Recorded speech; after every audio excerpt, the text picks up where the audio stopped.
Art is the reshaping of reality by man to present it in an understandable way.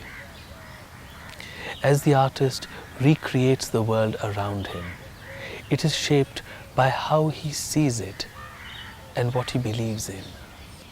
The Indian artist did not attempt to depict only the material reality around him.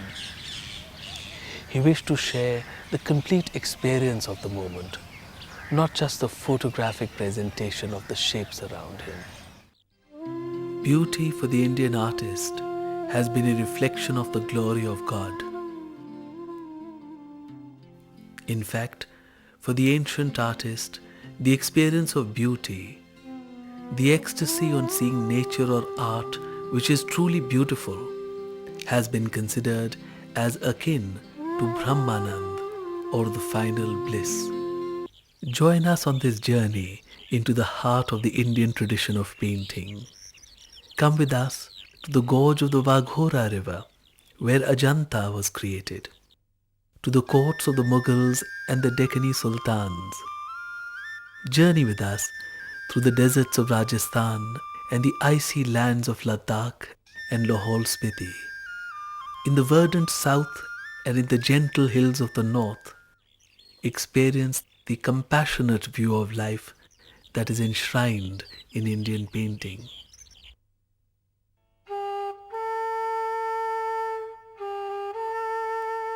India has one of the finest traditions of painting of the ancient world.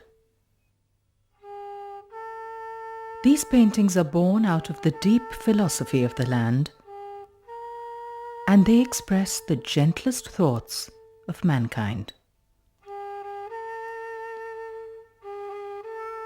From the 2nd century BC till the 5th century AD, some of the most beautiful blossoms of the art of man flowered in the Sahyadri hills of Western India.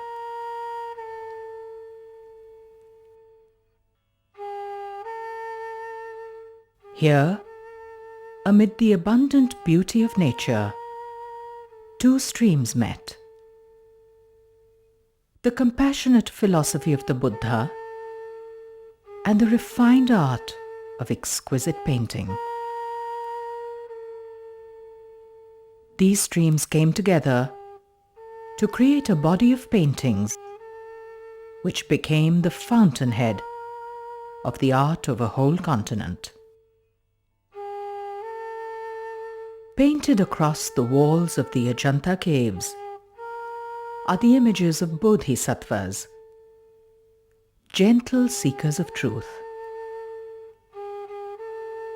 Amid all the turbulence of the material world, we are taken to a peaceful sanctuary. These graceful beings look within.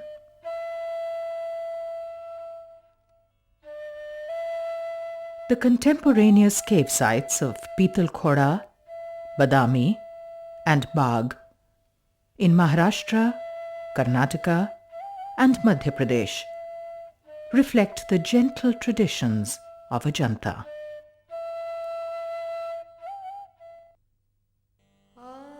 The 6th century murals of Badami are the earliest surviving paintings of the Hindu tradition.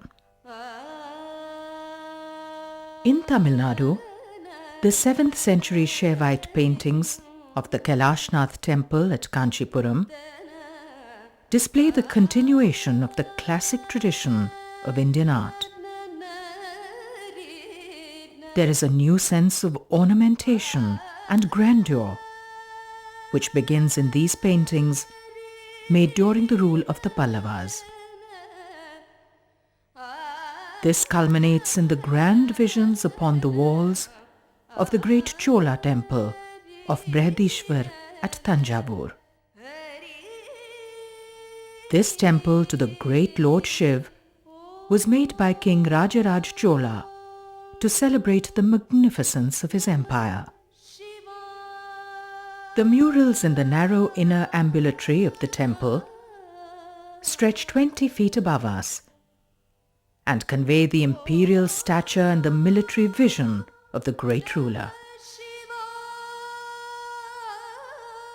In Indian paintings, these are the earliest surviving images of Shiv in his wrathful form as Tripurantak and performing the cosmic dance as Nataraj.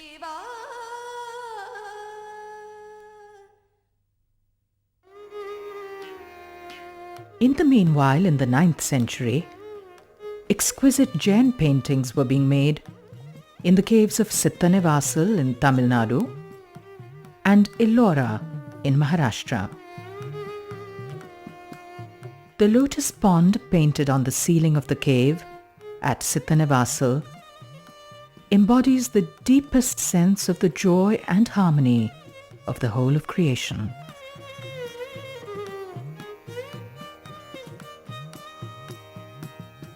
In the paintings of Ellora, also of the 9th century, we see the continuation of the tradition of Ajanta, as well as the first glimmerings of a style which was to spread throughout the country in the centuries to come. There is a sense of angular movement, and we see the protrusion of the further eye beyond the line of the face. In the meantime, in the plains of eastern India, the Nalanda and Vikramshila universities had become great centers of learning. Pilgrims and scholars from distant lands crossed formidable geographical barriers to come here to study. Only a fragment survives of what must have been the glorious mural paintings of Nalanda. The deep philosophy of Vajrayana Buddhism, which was to spread across most of Asia, was created in these universities. This form of Buddhism gave great importance to the art of painting. It was believed that the worshipper imbibed the qualities of the Buddha by meditating upon images of his many manifestations.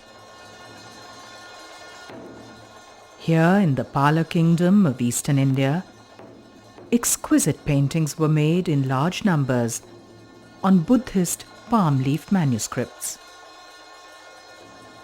The gentle essence and the lilting grace of the Ajanta murals are captured in the narrow spaces of these delicate folios.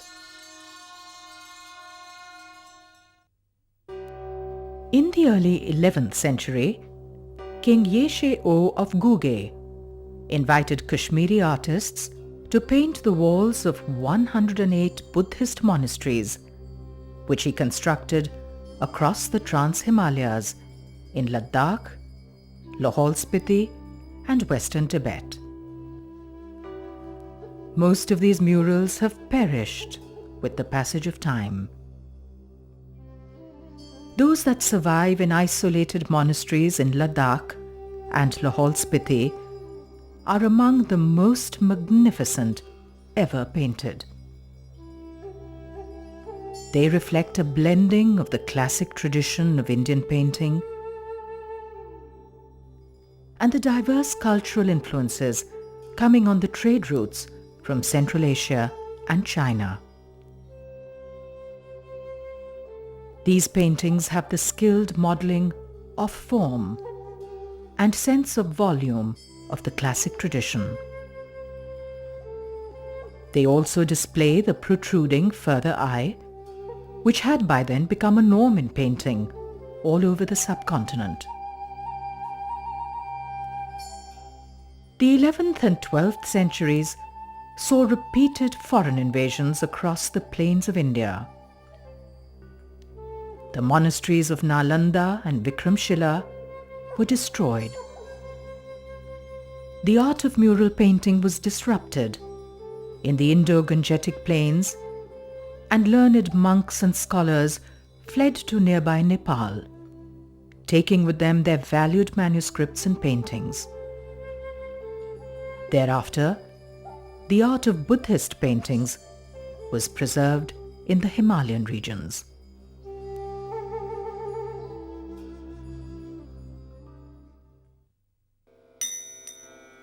Jainism flourished in India at the same time as Buddhism. Besides Buddhist paintings, the other great stream of paintings which flowed in India through many centuries was that of the Jains. Large numbers of painted manuscripts were made for the Jain faith. In the 10th and 11th century Jain manuscript paintings, we see both the naturalistic Pala style and the linear style of the Jains. But slowly the linear tradition with its angular abstractions became the norm. The introduction of paper in the 14th century as the popular base for paintings led to changes in the style. Earlier, the compositions had been strictly horizontal, owing to the restrictive narrow shape of the palm leaf. Now, the artist had a larger surface to work on. Stylizations and conventions were developed and used extensively in the Jain paintings. Linear draftsmanship defines the forms. Color is applied in flat washes.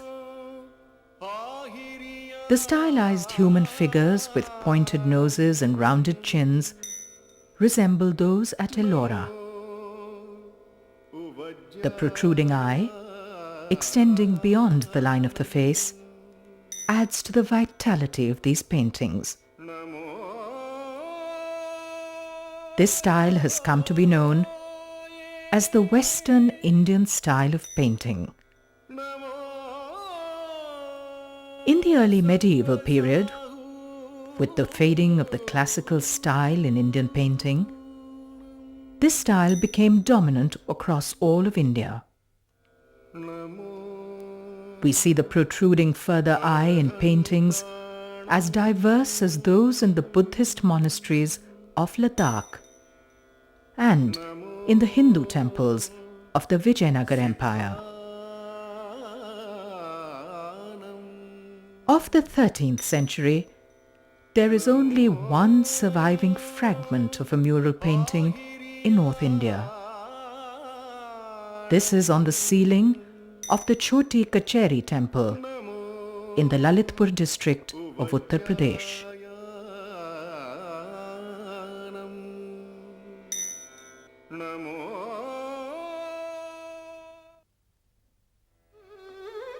The art of mural painting revived after a long gap with the establishment of the great Vijayanagar Empire in the 14th century. Vijayanagar, or the City of Victory, was a proud and prosperous empire, with its capital at the great city of Hampi in present-day Karnataka. The paintings on the ceilings of the magnificent Virupaksh temple at Hampi and the great temple at Lepakshi display a rare vigor and beauty. These murals show the continuation of the Western Indian style of painting in their angular features and in the depiction of the protruding further eye. The rich variety of textiles depicted in these paintings reflects the flourishing cosmopolitan culture of the Vijayanagar Empire. The end of the 15th century saw the establishment of 5 Deccan kingdoms of Ahmednagar, Bijapur, Golconda, Bidar and Berar. These kingdoms maintained strong links with Persia. The Deccan sultanates became great centers of art and the meeting place of two cultures. The Sufis who came from Persia believed in a deeply personal love for the Lord. This was very similar to the thoughts of the Bhakti movement, which prevailed in India from the 12th century onwards. Both believed in single-minded devotion to the Lord and spoke of the soul's yearning to be reunited with God. Exquisite paintings were the result of this confluence of cultures. The Dakini paintings transport us into a world of gentleness and magical fantasy. In early Dakini paintings, we do not see scenes of violence and war, or the pomp and grandeur of royal courts. These paintings are sublime, and they remind us of the deep and inward look of the art of ancient times.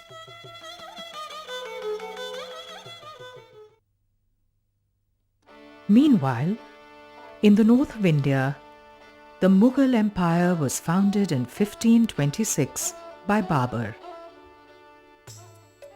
His dynasty became one of the greatest the world had seen. The culture and the art they created helped to shape future developments in all spheres of life in the Indian subcontinent. Akbar, who came to the Mughal throne in 1556, was one of the most remarkable men in history. He was an enlightened man and ruler, and was responsible for innovations in every sphere of life. Under Akbar and his successors, Jahangir and Shah Jahan, a remarkable school of painting was created. This was a major landmark in the history and development of painting in India. The Mughal School became a great crucible of talents. It brought together the influences of the many styles of painting which developed in different parts of India. These were combined with the grace and delicacy which came from the tradition of the Persian painters in the Mughal court. The emphasis was now on the documentation of the world around. Portraits began to be made in large numbers. Rulers were made in their courts and out on hunts with their noblemen. For the first time in India, the world around, the here and now, formed the subject of paintings. Mughal paintings brought a new sense of refinement and jewel-like perfection to the tradition of Indian painting. The influence of the Mughal school spread throughout the land and significantly shaped the future development of paintings in India.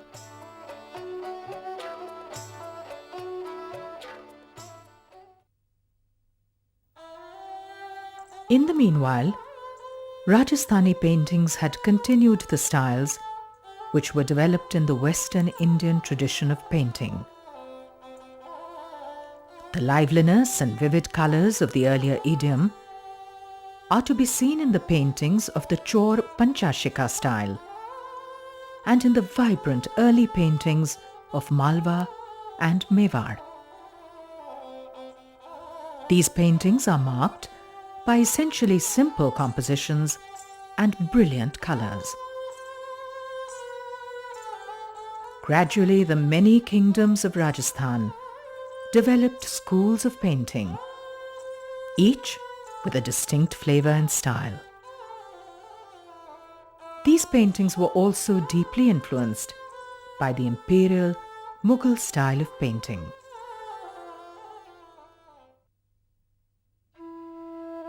Many Rajput chieftains and princes went into the hills of present-day Himachal Pradesh and set up ateliers of painting there. The styles of Rajasthani paintings were carried to these courts. In the verdant surroundings of Kangra, Basohli, and other hill states, the spirit of the artists took wings. In these Pahari paintings, we see again the depth of compassion and sense of the great harmony of the whole world, which was seen in the ancient paintings. There is in these lyricism and joy, and the unabashed love of the Lord. Again, here is a school of painting which takes us far away from the fretful concerns of the material world. Vasco da Gama reached the shores of Calicut in 1498, and a new chapter opened in the history of India. Over the next 2 centuries, European influence came into every sphere of life, from politics to art. By the end of the 18th century, the British Empire dominated most of the subcontinent. Indian rulers and nobles looked towards the British to emulate their ways. In the 18th and 19th centuries, the continuing tradition of painting from ancient times was disrupted. The new European patrons retained their strong sense of identity with the land they came from, and they wished to have paintings of Indian subjects to show back home. They also wished to document the customs and manners of the diverse range of Indian people so as to better understand them, to govern them effectively. Indian painters adapted their talents to suit the tastes of the new patrons. Art schools were set up to teach Indian artists to paint according to the norms of the Western academic style. A new generation of Indian painters was trained in oil painting and this style of realism. In the second half of the 19th century, Raja Ravi Varma excelled in oil painting in the academic style. He went back to the traditional epic and divine themes of the past. He painted gods and goddesses in a highly realistic manner, which was found appealing. By the end of the 19th century, Abhinendranath Tagore and others in Calcutta rejected the Western methods of art education and instead created an Indian language in art. The Bengal School produced large numbers of paintings which hark back to ancient and medieval Indian traditions of painting. In times to come, many regarded the Bengal School as sentimental. However, it marked a significant break from the following only of the Western norms and academic style in painting. By the 1930s and 40s, Amrita Shergill and other painters attempted to synthesize 2 modes of perception. They wished to infuse an Indian spirit into their art and yet create a modern idiom in painting. In 1947, India won its freedom from colonial rule to become an independent nation. The search for a truly modern Indian identity continued for Indian painters. They had a rich heritage of art and philosophy coming to them from ancient times. However, this tradition had been fractured over a few hundred years. The last 50 years have been marked by a great endeavor of the Indian artist to find his roots again, to formulate an artistic idiom for modern India, which inherits past traditions and is also relevant to the concerns of contemporary society. The 20th century has seen the rise of the individual. For the Indian artist, it has been a lonely journey. Society no longer provides the collective support which stems from a shared sense of harmony of the world. The focus has been much more on the individual and his personal quest to discover what is relevant and true. In the Indian tradition, art has always had a preeminent position. Paintings have been considered to be one of the greatest treasures of mankind. We have a living tradition of over 2,000 years of painting in this land.